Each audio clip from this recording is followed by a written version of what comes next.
Hello and welcome to our Meet the Scholars program.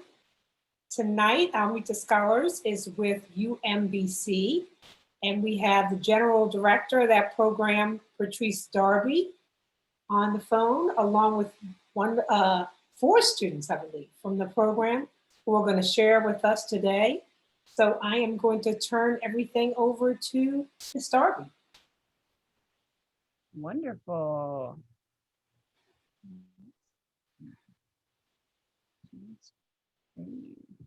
Oh, we are having a bit of a share screen issue. All right, that's okay. Welcome everyone. We are so excited to be here to share about the Meyerhoff Scholars Program at UMBC. There we go. Hey. All right, so you are on the STEMcx program. So you probably know all about STEM. For those of you who may have forgotten, we know that STEM stands for science, technology, engineering, and mathematics. At the root of these four systems is asking questions, okay? So research is when we ask questions about the world around us using science and math to answer those questions. And research is a little different from other forms of learning, like reading a book, for example, because it uses a process called the scientific method. Now raise your hand if you've heard of the scientific method. All right, we have some people who know.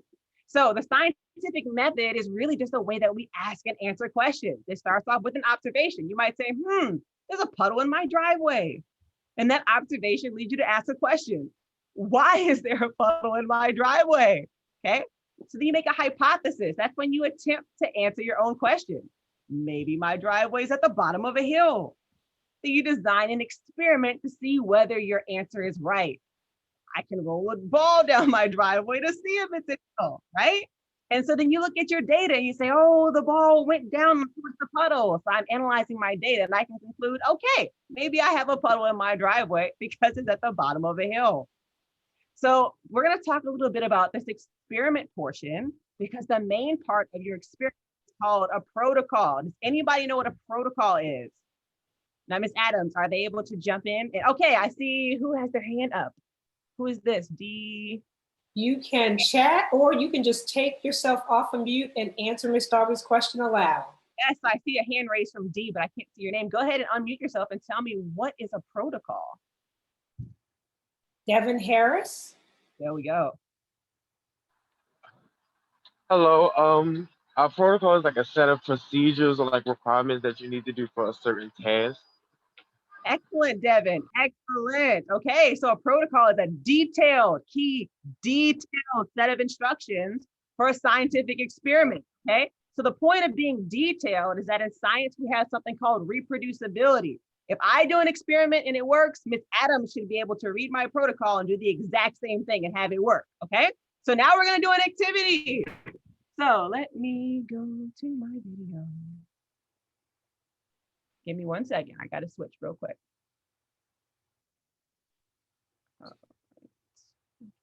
All right, here we go. So here's your activity. Am I still sharing can you see my screen still? No? Okay, wait. Let's share again. We'll stop screen sharing. Continue. Okay, sorry guys, don't worry. We just had to switch gears a little bit. Can you all see my screen, the activity screen? No. Yes? Oh, okay, there we go. No, you can't see my screen? Oh, that's good to know. Okay. Let me go back. Sorry guys, small hiccup. We're gonna try this one more time because I'm excited for the activity. All right, here we go. Screen share. You can see my screen and my video. So you're gonna need to look at my video for this one, okay? Here are your materials. You have a loaf of bread.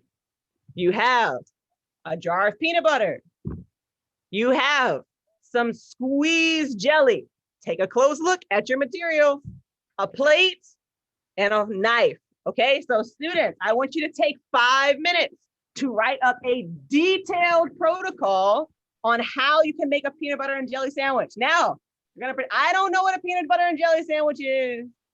I don't know what that means. I've never seen one. So you're gonna be detailed, okay? So take a couple minutes and act detailed. After you have your detailed protocol, I want someone to raise their hand and read it to me, and I will follow your steps exactly, and we'll see what happens. Okay, so take a couple minutes.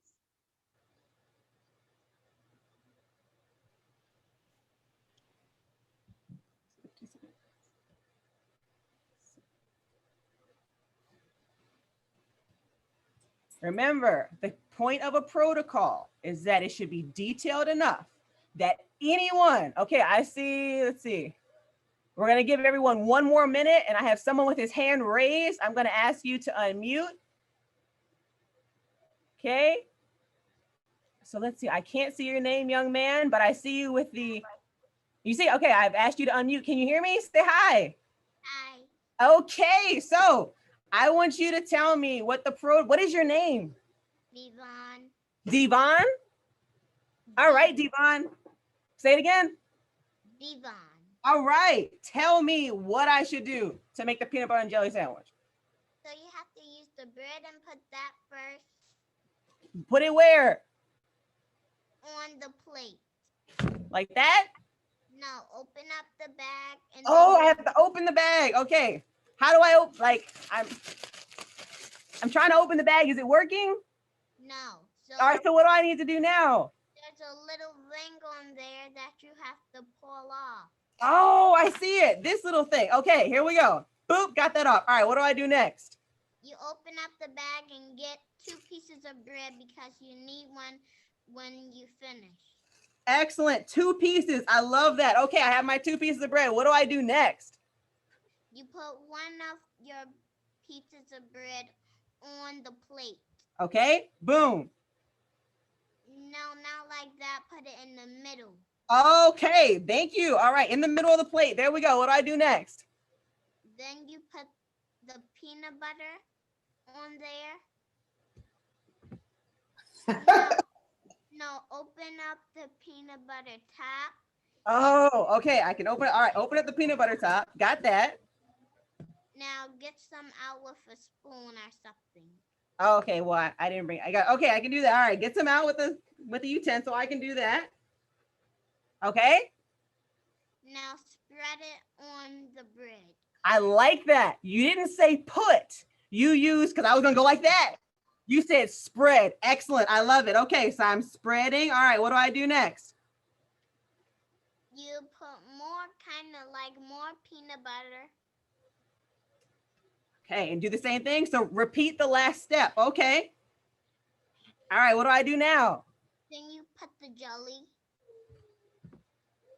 And put the jelly on the bread and squeeze it some like a zigzag line on there.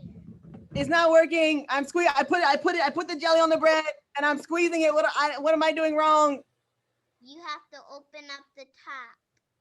Okay. All right. So now that I have peanut butter all over my top and I've thoroughly squished my bread, now I can open up the top. Okay. Now you spread squeeze the jelly into a zigzag line. In a zigzag. Oh, I like that. I like your details. All right. So I did a squeeze my jelly in a zigzag line. Excellent. Okay. What do I do now? Now get the dipping thing that you dip in the peanut butter and spread it a little. Okay. Oh, that looks good. Fully cover the bread with the jelly. All right. Am I done? No. Now you have to put the other piece of bread on there. On where? On the peanut butter jelly sandwich. Like that? Mm-hmm. Excellent. Let's give this young man a round of applause. Very good. Okay, so as we saw, if we just say put the peanut butter on the jelly, that doesn't work, right? Okay, we have anybody else? Is there anybody else who would like to add to this protocol? I think that there's a very important step that we missed in this protocol of the peanut butter and jelly sandwich. Okay, raise your hand virtually, and so you can unmute you. What's the last step? Help me, somebody else. What's the last step? Okay, who is this? Let's see. I'm asking you to unmute with your hand up.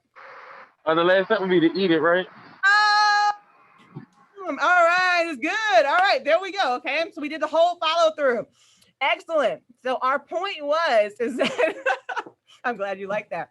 The point is, right, if we're all going to do the experiment the exact same way, we have to be extremely detailed. We can't just say, do this, do that. We have to say how to use it. We have to use descriptive language. So for those of you who are interested in science and math and don't like English, you need English, okay? You need those descriptive words to be able to use a good protocol. You need to be able to write well, because most of the time we're not gonna be in a Zoom meeting. You're gonna email it out to all your buddies like, yo, make this really, really good food. And we should be able to follow your written protocol. So very good. Okay, so can you all still see my slides? Excellent. So we're going to get into what the Meyerhoff program is all about now.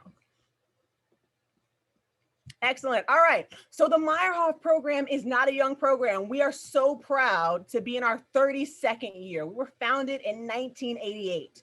And so what happened is that Dr. Freeman Hrabowski, who is our president, our fearless leader, and one of our founders, got with a man named Robert Meyerhoff and said, hey, there aren't a lot of African Americans who are scientists. There aren't a lot of African Americans who are in technology, engineering, and math. But I think there could be, because they're just as smart as everyone else. Let's see if we can create a program that supports them. So here's a quote from Dr. Hrabowski, the president of UMBC, that says, what historically Black colleges and universities give students is a strong sense of self-worth. What is self-worth? Somebody else, someone who hasn't volunteered yet. What do we mean when we say self-worth? Anybody, anybody, anybody?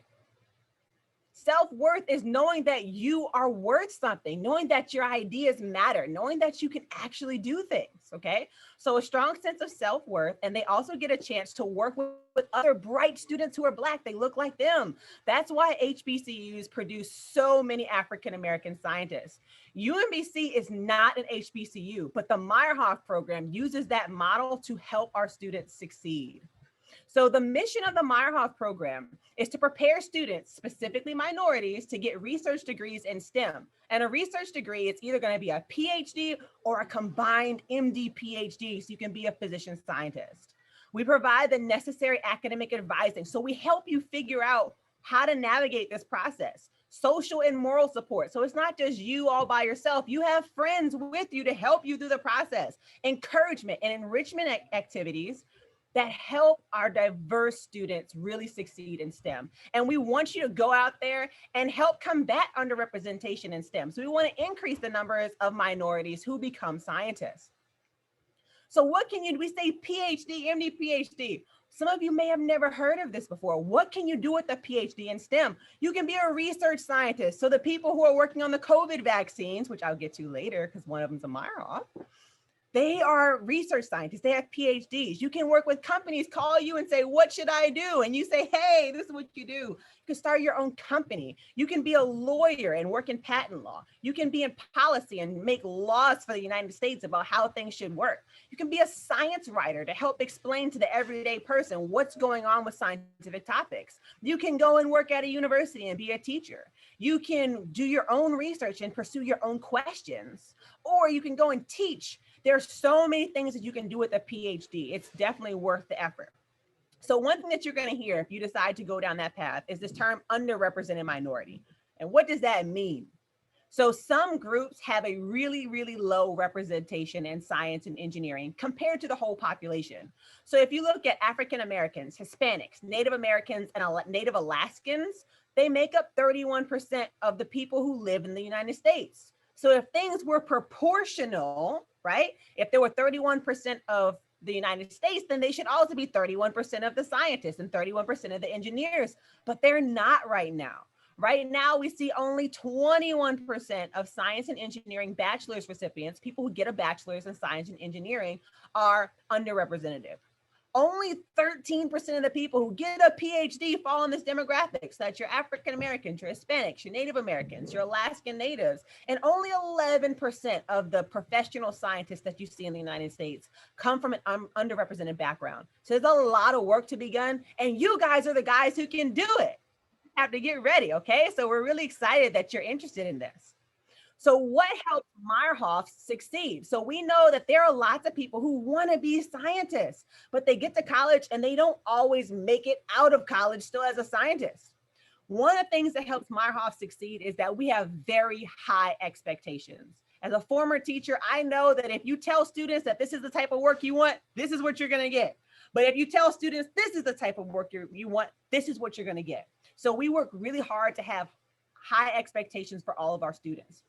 We also do recruitment like this. We come out to you guys and say, hey, you're interested. We want you to be a part of our family. Come and be with us, okay? And that makes you feel great because you're like, wow, Miss Darby's here. She came to do this just for me. Maybe I should go and be with her and be a Meyerhoff Scholar, right? We also give financial aid because college can be expensive. And a lot of underrepresented minorities cannot afford to fully pay for college. So as a Meyerhoff Scholar, we give you money to help you go to school and fulfill that dream.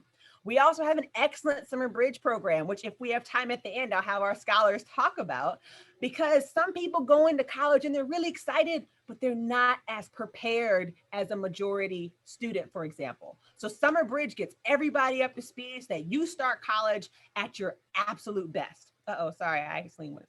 At your absolute best. We also provide a sense of community. It can be really lonely as an African-American in STEM. I myself am an alumni of the Meyerhoff program. I went to Harvard University for my graduate degree, and I must say that it was a little bit lonely sometimes. There weren't a whole lot of people who looked like me. But in the Meyerhoff program, you're surrounded by people who look like you, okay? And so that makes you feel good and feel like, hey, there are other people doing this with me.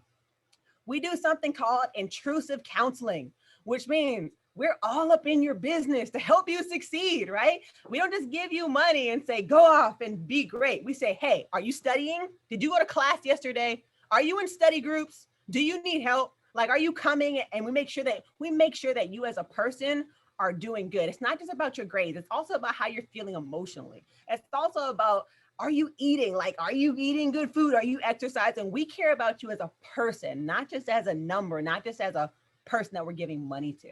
So we also help you with peer study groups. So all of our freshmen are in study groups with their cohort members. You also have an older student who is maybe a junior or a senior who's your same major, who's already done what you're trying to do, who can walk you through it and help you figure it out. And last but not least are our program values. Through the 32 years of our program, we have sustained the same values, which help us to succeed and really, even as alumni, come back and help each other. Okay, so the Meyerhoff Scholar exhibits intellectual curiosity. Raise your hand if you're driving your parents crazy by asking questions all day long. Me, okay, we want you to be curious. Those questions can really, if you pursue them correctly, they can be awesome, right? We have really high standards and expectations that I mentioned. We are committed to science and sustained research. So even as college students, our students are in lab actually making discoveries and contributing to the knowledge of the greater world. We have to be comfortable discussing issues of diversity because, like I said, there aren't a lot of African-American scientists out there, and we're trying to spread the word that this is something we should all do. We believe that excellence demands sacrifice because if it was easy, everyone would do it, but it's worth it, okay? And you can't be afraid of failure, and you can't be afraid of succeeding. We all succeed, we all fail, and we do it together as a family. Do you like working with other people and encouraging each other? That's what Meyerhoff Scholars are all about. And we value service. It's not just about you and yours. If you succeed and I fail, we both have failed because we should be pulling each other up. Okay, and we have to desire to hold fast to dreams. For if dreams die, life is a broken bird that cannot fly. Hold fast to dreams, for when dreams go, life is a barren field frozen in snow. Focus, focus, focus. Okay, so on that note, I would like for you all to meet our scholars. So I'm going to stop sharing. We have 4 current Meyerhoff scholars who are with us, and they are going to introduce themselves and tell you a little bit about what they do and who they are. So take it away, guys. Yes. Sure thing. Welcome, guys. Thanks again for coming out. Let me know if you can't hear me. My name is Karis Barnett. I am a senior M29 chemistry major and creative writing minor at UMBC. I went to the Academy of Health Sciences at Prince George's Community College for high school. And in my research, so I study chemistry, right? But you guys know what water is, and you can study the chemistry of water. You know, you drink it, you shower with it, all that. And just like you can pollute air, you can also pollute water.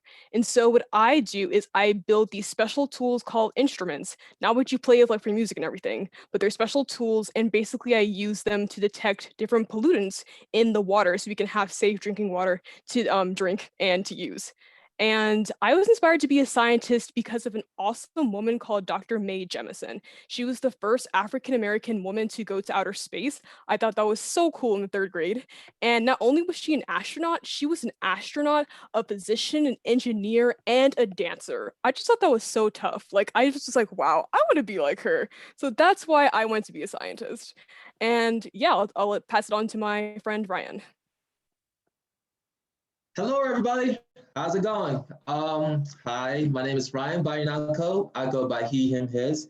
I am of the 29th cohort and standing as a senior mechanical engineering major as well as entrepreneurship minor. And for all my people who want to know what high school I went to Springbrook High School, represent.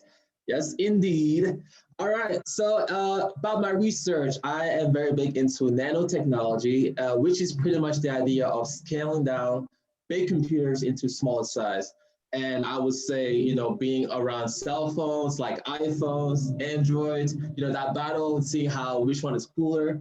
And also I would say being a big fan of Iron Man, one of the Avengers, who, you know, showcased the abilities of nanobots, cars, especially like Teslas. All of those have been a big influence into my research as well as what I want to do in the future. So if you guys would like to learn more about what I do, feel free to ask more questions about it. But other than that, I'd like to bring it over to my next one. Hello, everybody. Can everybody hear me? All right, awesome. My name is Christopher Slaughter. I'm a sophomore M31 computer engineering major at the University of Maryland, Baltimore County. And my research takes place in bioengineering. So I know I said I was a computer engineer, but bioengineering is my passion. So in bioengineering, my current project focuses on monitoring glucose. So this is helpful in situations where if you know any family members or friends who have diabetes, we can monitor diabetes and monitor your blood glucose levels without injecting you or pricking you to get your blood. We've adopted a method of passive diffusion with our new system that we create in our lab. And let me tell you, it's awesome. In the future, we're developing a system where we can do painless, non-invasive sampling of your glucose to tell your blood glucose levels. And so what pretty much inspired me to, you know, pursue engineering and pursue this field, I would have to say is my mother. So when I was growing up, my mother was pursuing her PhD. She was still in college. And I had the opportunity to experience what a strong Black woman in engineering looked like. And I was inspired by my mother. And every day I strive to be as good of a scientist and a person as she is. And with that, I would like to pass it on to my cohort member, Nicole. Thanks, Chris. Man, hard to follow up that. Hello, everyone. My name is Nicole Attram. I am a sophomore. I'm an M31 with Chris. I'm a mechanical engineering major, and I went to Centennial High School in Ellicott City, Maryland. And just like Chris, even though I'm a mechanical engineering major, I'm interested in bioengineering. Engineering is a really big field, and no matter where you come from, you can always find something you want to do. So even though we're in the same sub-discipline of engineering, bioengineering, I want to do something completely different than what Chris is doing. So I'm very interested in medical machinery and surgical tools. If you've ever been to a hospital and you see or seen like a doctor show and you see like all the tools that they're using, like someone has to design those, and engineers do that. And that's what I want to do. And so my project this past summer was working with a model, because it was all virtual because of COVID and we wanted to be safe. It was working with a model to figure out how to help people with heart failure and to see what kind of therapies we could give them to help them restore normal cardiac function. So there's this pacemaker therapy for people with heart failure, where it basically, I don't want to get too into it because, you know, that's not what the point of this. But basically, it's looking at how heart failure can be fixed in a non-invasive way. So it basically pumps your heart for you inside of your body and helps you live, because we all know that we need our hearts to live.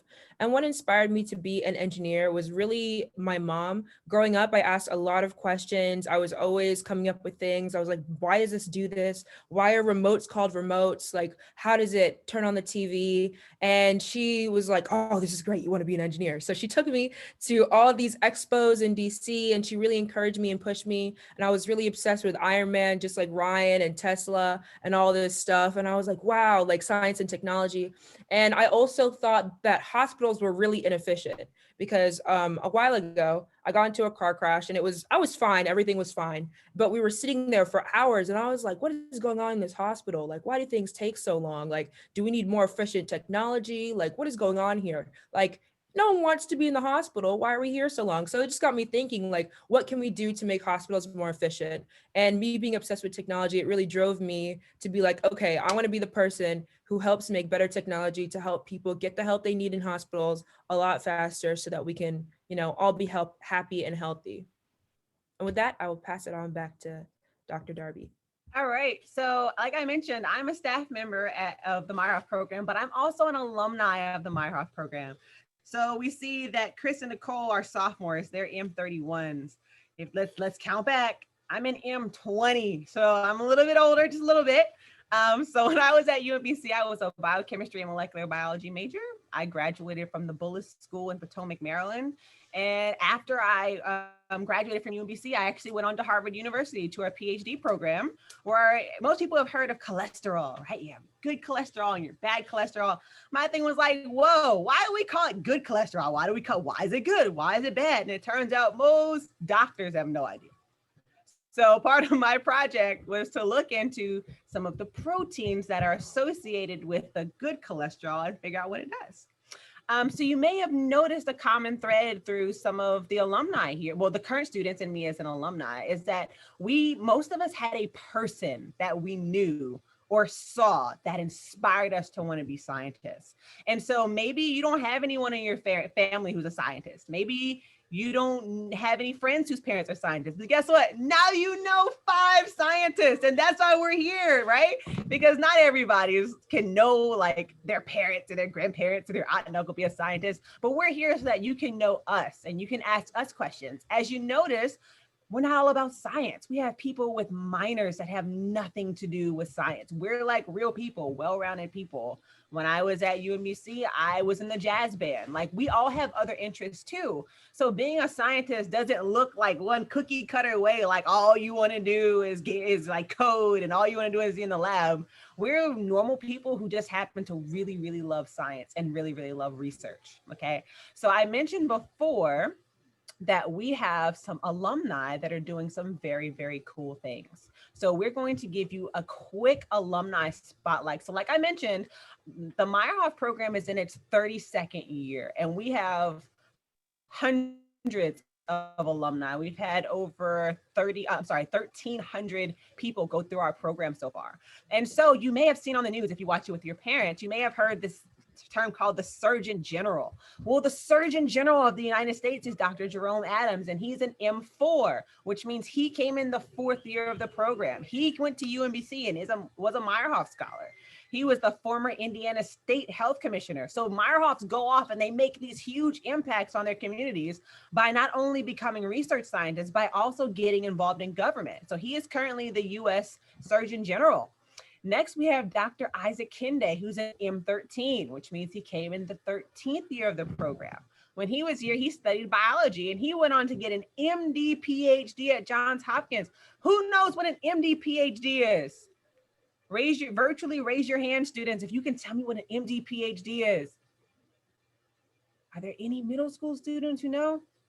Okay, well, one thing I love to do is what's called a code call. Nicole, what's an MD PhD?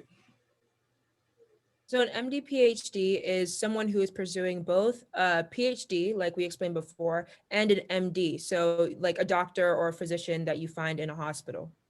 Excellent. So that means you see patients, but then you also have to be like, hey, my patient has this problem. How can we solve this? And then go into your lab and try and solve your patient's problems. That's so cool. We call that from bench to bedside. Okay. So Dr. Isaac Kinde is an MD PhD, and he is the co-founder of a really cool business called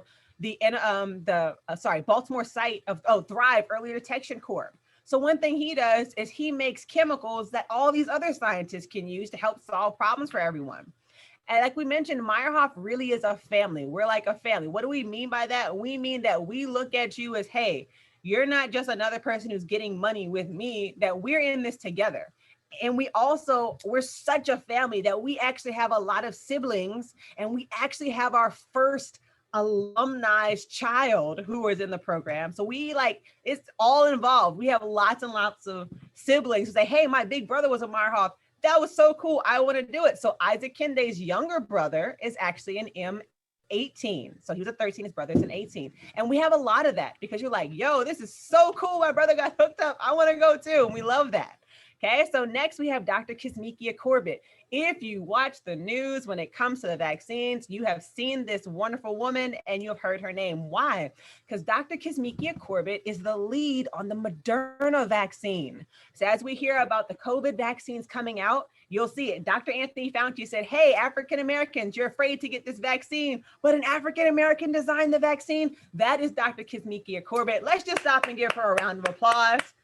She has been doing awesome things, and she's a Meyerhoff scholar, okay? She was an M16. I can just jump in. I want to tell you that we actually had a seminar on how to manufacture vaccines, and Dr. Corbett joined us and did that seminar with us. Man, when did you do that? That was probably about 6 months ago. So you did it right before she blew up. That was excellent timing. Yeah. So I can show you a link to that, but she was great, and she talked to us all about her work with the vaccine and why we shouldn't be afraid to take it. And we did that along with Reginald Lewis Museum. So she was great. Excellent. So you all know Kizzy, you know her. All right. So she's a Meyerhoff, and she has attested so much to like the strength of this program and how it's really not just like helped her learn, but really supported her, just like your parents support you when you're trying to do things. Okay. And so then last but not least, we have someone who just recently graduated, Naomi. Naomi has got a really, really prestigious scholarship called the Rhodes Scholarship. The Rhodes Scholarship is an international competition. So people from all around the world apply and be like, hey, look at me. I'm a serious scientist. I want to go to Oxford in England to go and learn and pursue what I'm doing. So she's doing very, very big things. She's currently pursuing, this is her doctorate of philosophy in engineering science and at Oxford University. So those are just 4, but we have so many alumni who are doing so many cool things. Okay. So I'm going to stop sharing my screen for a second because I know that we have a question, and anybody else who, as we're talking, has any type of question, whether it be for our current students, maybe about what their middle school was like. Were they involved in things in science in middle school? Is it too late to get involved if I'm not involved now? Or anything about the Meyerhoff program, or a PhD, or an MD PhD, or UMBC, any kind of question, or the type of peanut butter we use in our activity. Any type of question, you all can go ahead and put those in the chat bar, and we will address those now. So we had a question already.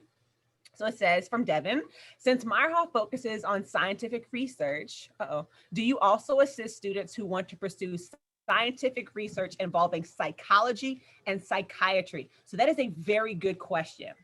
Most of the Meyerhoff scholars who are interested in the scientific aspect of psychology and psychiatry are biology, psychology double majors, because we want to make sure that you're really coming at it from the science perspective of it. And so, yes, we do have quite a number of students who do psychology research, but it's always from the scientific aspect of it and less of the social aspect of it. But we totally do. That's a great question. Okay, so someone else. Oh, I'm so glad you've enjoyed this program. It says, outside of college student, what STEM programs does UMBC offer for elementary, middle, and high school students? To be honest, I don't know. I would have to throw it to the admissions program. There is one thing. Oh, wait, go ahead, Nicole.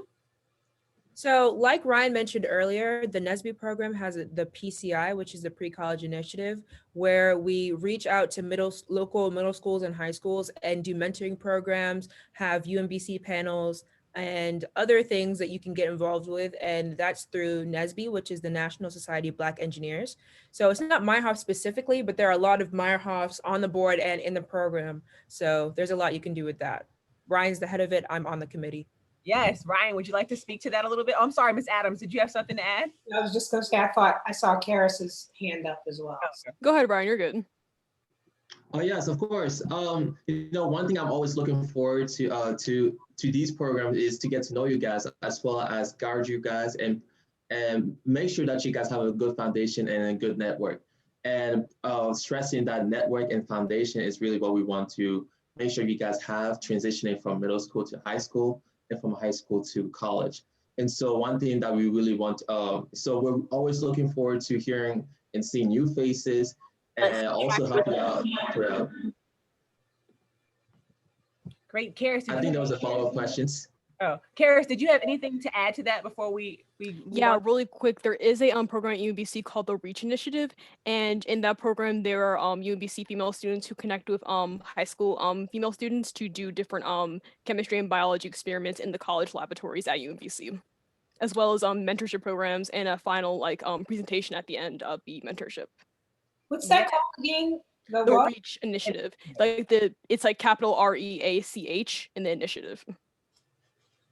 And Ryan, yours was PCI, right? That's primarily within NSBE. So PCI is my role, is my chair, and NSBE is the foundation, it's the big umbrella. Great. Thank you. For high school students, not quite middle school yet, but for high school students, there's a program through the Howard Hughes Medical Institute at UMBC for high school students to apply and actually come for a summer and do actual research in the lab at UMBC. Now, I actually did this as a high school student, so I can talk to it firsthand. And I must say that this is not a program where you go and just watch. You actually, they brief you, you read up, this is your program, and you go get it. And you're like, wait, really? And you get to go in lab and do real experiments and pipette things. And I went through that program as a rising senior in high school as well. And over the years, it's become more formalized. It used to be, hey, I know somebody who knows somebody, I know somebody, but now it's become more of a formalized program where you can apply to go and do research over the summer at UMBC. So that's one thing. Another thing for high school. So this is middle school students. Don't check out when we talk about high school, because as we say in Meyerhoff, you always begin with the end in mind. So if you know that as a high school student, as a high school senior, this is open to you, you can start doing things now to make you the best candidate for it, because you already know, okay? So another thing that you can do is that there are some high school students that depending on which school they go to, they might have to do a senior capstone, for example. And there are plenty of opportunities to reach out to UMBC faculty and say, hey, I'm a senior, or I'm a junior, whatever year you can do it at your high school. For my senior capstone, I would like to come and work in your research lab. So when I was in lab as an undergraduate, I actually had a high school student who worked with me because she did that as a part of her senior capstone. So this is also to tell you, always put yourself out there. Never be afraid to ask if you can do something, because the worst they can do is tell you no. Okay. So if you want to, even if you want to be an animator and you know of an animating studio, you can always say, hey, can I watch? All they can do is tell you no. But if you never ask, you won't get the yes. Okay. Ryan, did you have something to add? Yes, I also want to add anyone within high school, could be freshman up until senior, who's also interested in technology and science, should also look into Johns Hopkins Aspire program.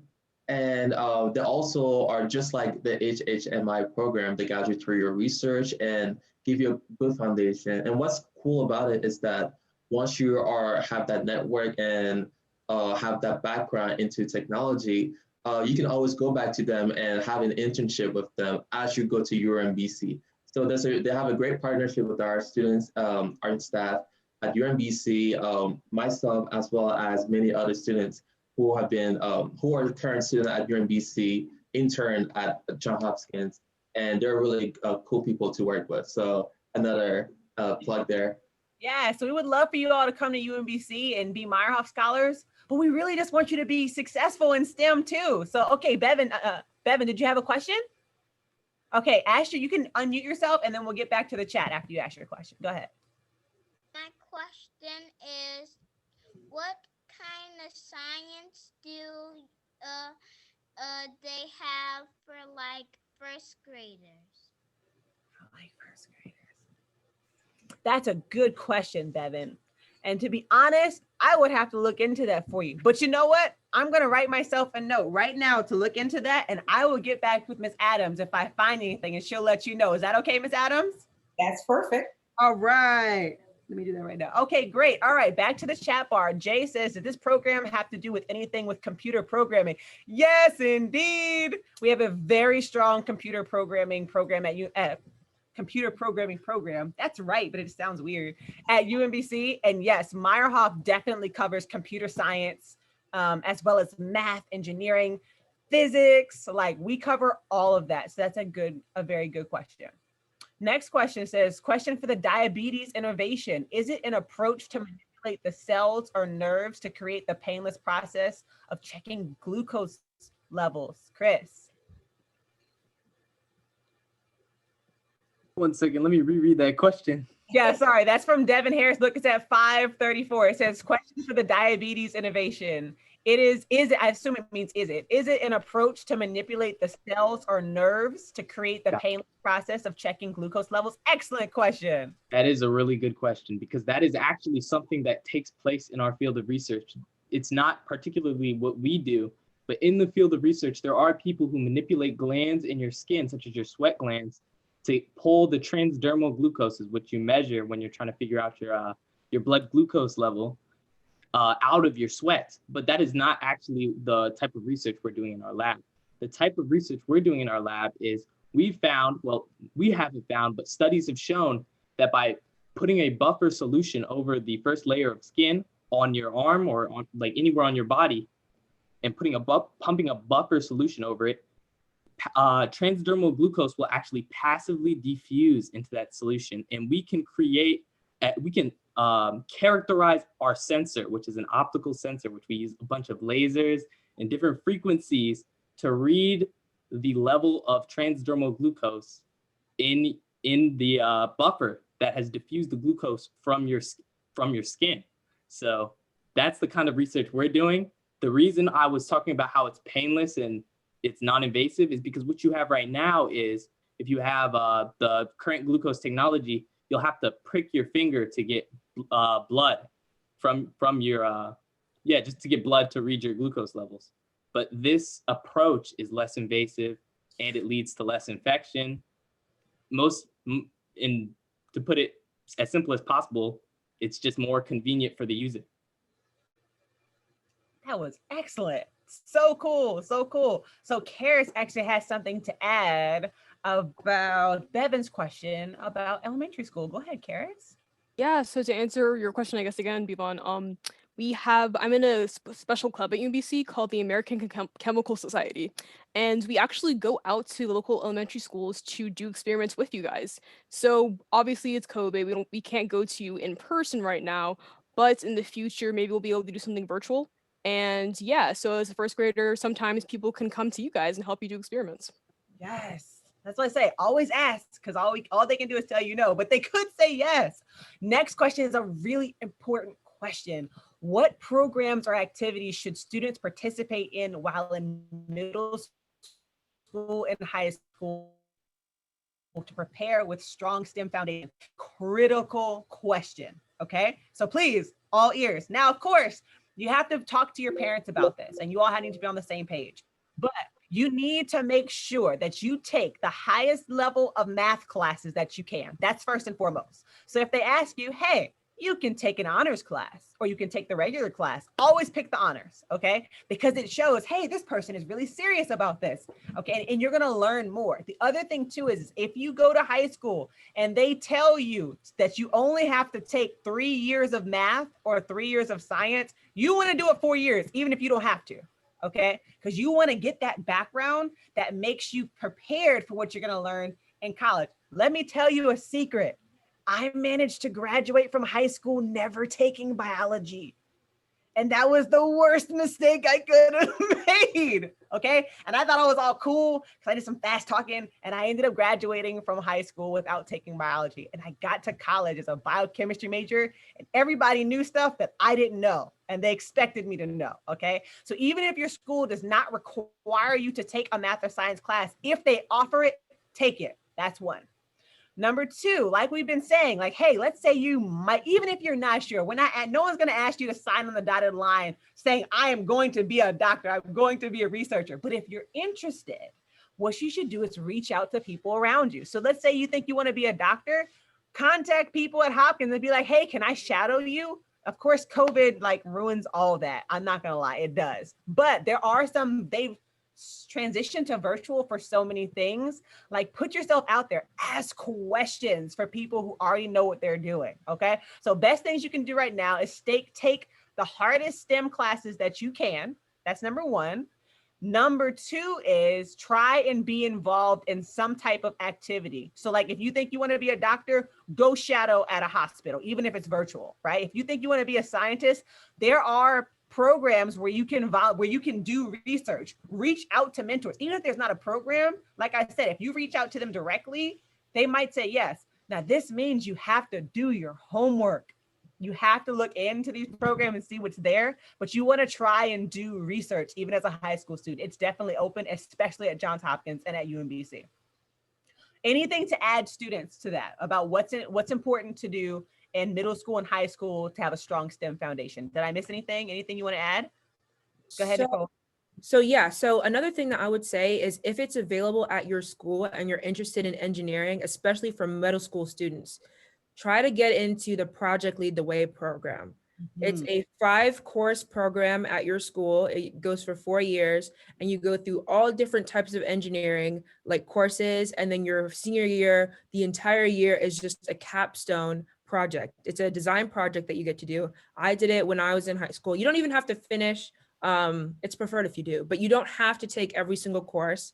You can take 4 of the 5, but if you can't take all 5 of them, it will give you like an intro into the different types of engineering. And your senior year, you get to do a research project, basically is what it is. I mean, they don't tell you it's a research project, but they expect you to do research. And my senior year, you just do presentations and you work on your project, and it's really great. I designed a fire retardant screening that you put in your houses to stop the spread of fires. It's very cool. You get to work in teams and you get to present in front of judges at the end of the year for like a competition and you can get placed. It's amazing. So if that's an option for you, try to do that because it will let you know before you get to college if engineering is something that you really want to do. Excellent. And this is a great point about ask, right? So Nicole said, if your school has Project Lead the Way, as middle school students, let's say you know what high school you're going to go to. If they don't have it, you can ask, right? Say, hey, I'm a middle school student. I might be going, or have your parents ask.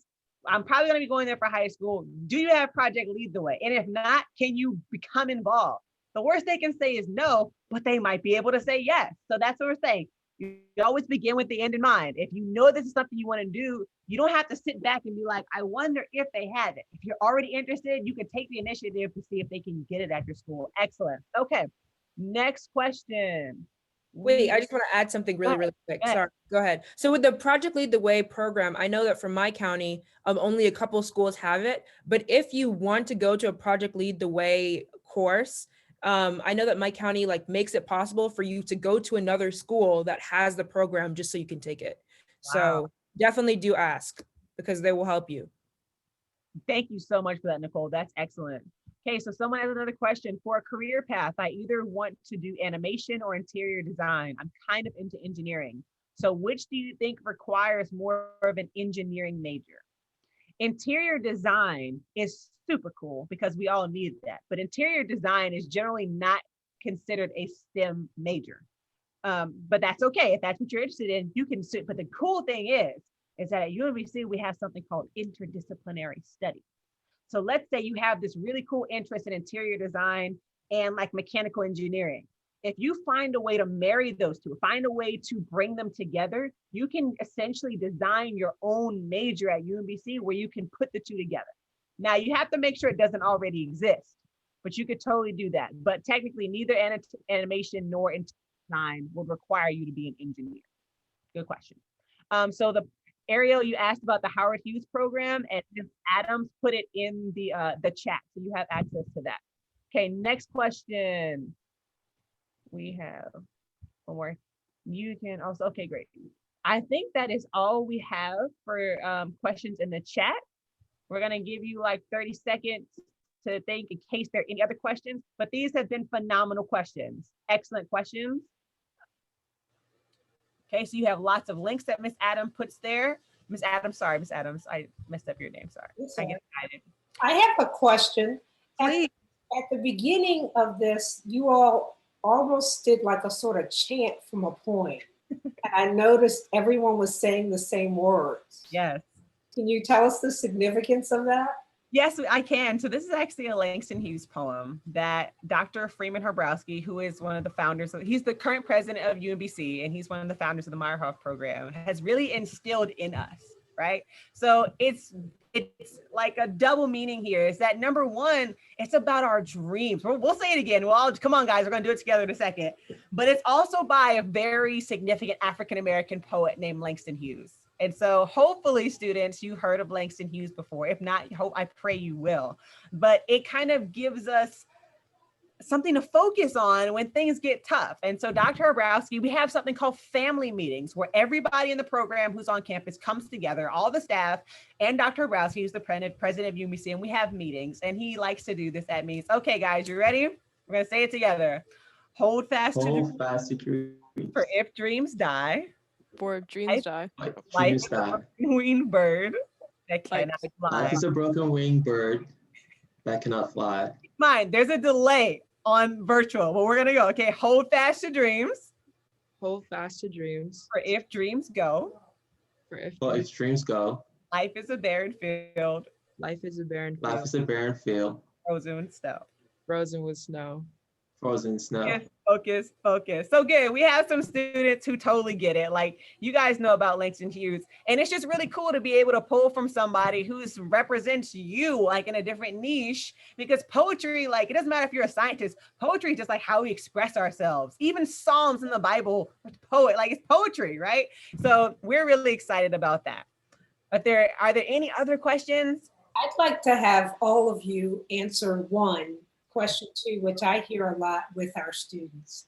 And they're afraid to try the STEM fields sometimes because they think that they're just going to be impossibly hard. And so they decide to do other things, or they may start off doing something in the STEM field and then decide to change their mind because they just feel like it's just too hard. It's too hard of a thing for them to do. And I'd just like to know if any of you faced times where you felt the stuff was getting really, really hard, and what kinds of things you would suggest to kids to do when they get to that point in their journey. Do you want to go down the line? Okay, we'll do the same order that we introduced ourselves in. So Karis, would you like to go first? Sure, and yes, I definitely have experienced that at my time at UMBC. I'm the kind of kid who came in being able to get by classes because I think I was a good memorizer. I like the science, but I could tell it wouldn't stick in my brain as well. And so when I got to school and you really have to know the stuff, I was like, ooh, okay. And so I basically had to kind of be humble and just ask for help and not be afraid to ask for help. Because I was in Meyerhoff, I actually felt everyone was like, oh, they're so smart. And so I felt afraid to ask for help because I felt like I should already know how to do this. But I had to kind of let that go and just be like, other people are struggling. That's what study groups are for. That's what going to tutoring is for. UMBC has really good tutoring for the lower level classes. So just being open about that and not waiting until you're failing all your stuff to ask for help, just ask for as soon as you feel that you need it. And then with the research that we talked about, research is a great place to fail. I know it sounds really horrible, but it's actually that's what science is. You fail a lot of times, and then you build to the final solution when you get stronger in your skills after you do all that failing. So don't waste the money in your lab or anything, but ask your mentor for help. There's people called graduate students who are older in your lab that you can ask help for. So just don't be afraid to ask for help. Ryan. Yeah, you made a great point, Karis. And a lot of things that you do, even non-STEM related, like riding a bike, it requires failures, and that's from those, little mistakes that you kind of pick yourself up and learn from it. As long as you do learn from it, and I will say that I felt that, especially in my transition from high school to college, freshman, sophomore years, I felt that, and I feel as though one thing that worked for me is establishing strong discipline and network people that I can connect with and seek help, but also have a positive attitude and being, I may fail, it may not be going my way, but I know I will make it in the end. So as long as you're working towards, you're always positive about what you're doing, I feel as though that's helped me and motivate me more into finishing stronger than ever. So I will always, go in cool-minded and finish strong. That's it. Excellent. Chris. All right, yeah, definitely for me, even in middle school and high school, I struggled with this problem. I was never as good at math and science than I was at other things like social sciences and social studies, history, and government. Initially, I'd always wanted to be a computer scientist, a computer engineer, somebody who does stuff with technology, but I'd always felt as a young kid that wasn't something I was good at. So I would settle and I would say, oh, I'm just gonna be a lawyer, I'm gonna be a chef, I'm gonna do this, this, and that. But something that really resonates with me that Meyerhoff teaches us is you should always begin with the end in mind. And for me, the end was always me becoming a computer scientist. So I really had to just kind of dig deep and expect higher things of myself and sacrifice more things of myself, like maybe hanging out with my friends or maybe playing basketball on the weekends to study harder and make more sacrifices so that I could end up where I wanted to from a young age. So I know I've been through all of the kind of road bumps and stuff that people would expect you go through in middle school and high school. But honestly, your dreams really start with you now. You have to make sure that you're doing and taking the steps to accomplish what you want to accomplish now. And once you get out of your own way, I promise you that the only thing that's waiting for you is your dreams. Excellent, Chris. What you got, Nicole? That was so true. One thing that I would do, because I think about this every semester, as a mechanical engineering major, I'm like, man, why am I doing this to myself? But I honestly couldn't see myself doing anything else. And I think one thing that will really help you is if you redefine how you define failure, right? Failure isn't getting a bad grade. Failure is when you give up. Because you only need to succeed once, you can fall as many times, but once you get up and keep moving, you never have to go back to that step. And one thing that can motivate you is when you look back and you see all the things that you've already been able to accomplish. Like you're in middle school and high school right now, you had to learn how to read, you had to learn how to walk, you had to learn how to talk. You've been through so many things. The path of school that you have ahead of you is not as much as what you've already been through. So sometimes you just need to take a step and look back at everything you've done. And you were like, I was able to overcome all this stuff. I can do this class, I can get in this club. I can, be the president of this society.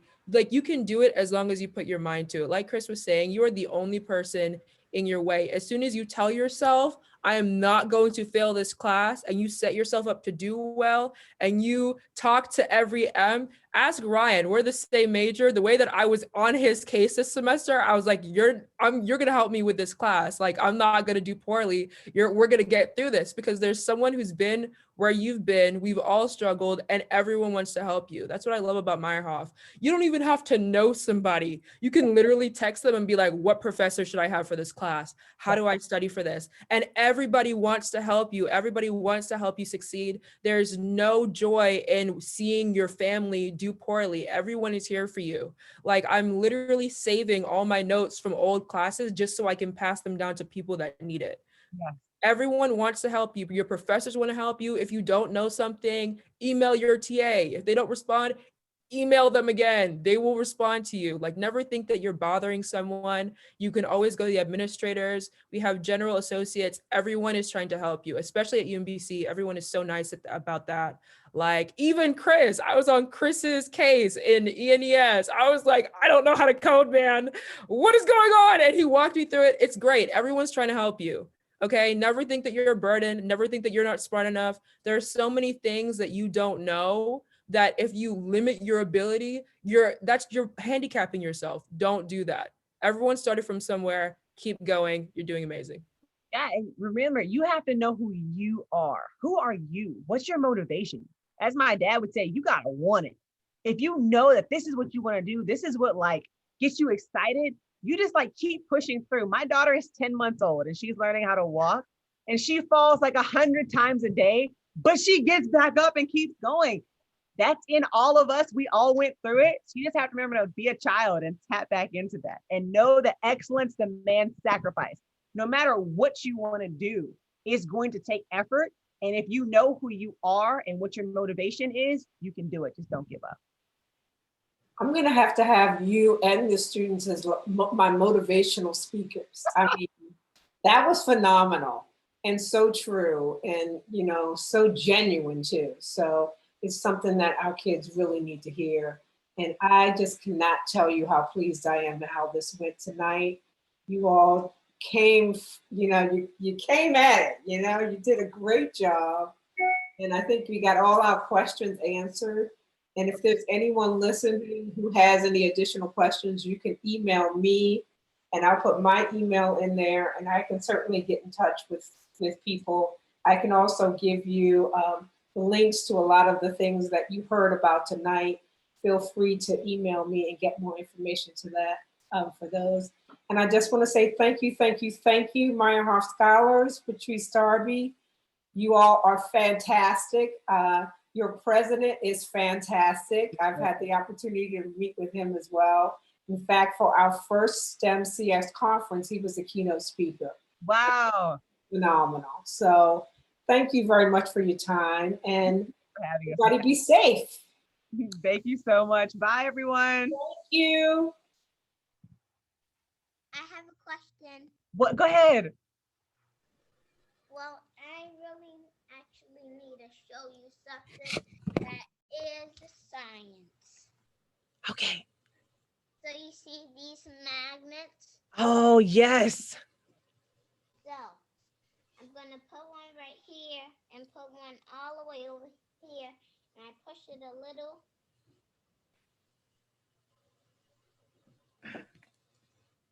Wow. So tell me, what happened? The magnet kind of like followed the magnet. Wow, that is so cool. And guess what? If you come to UMBC, you can learn all about why that happens. Thanks you, Bevan, for your experiment. You're Thanks everybody for joining us. Bye.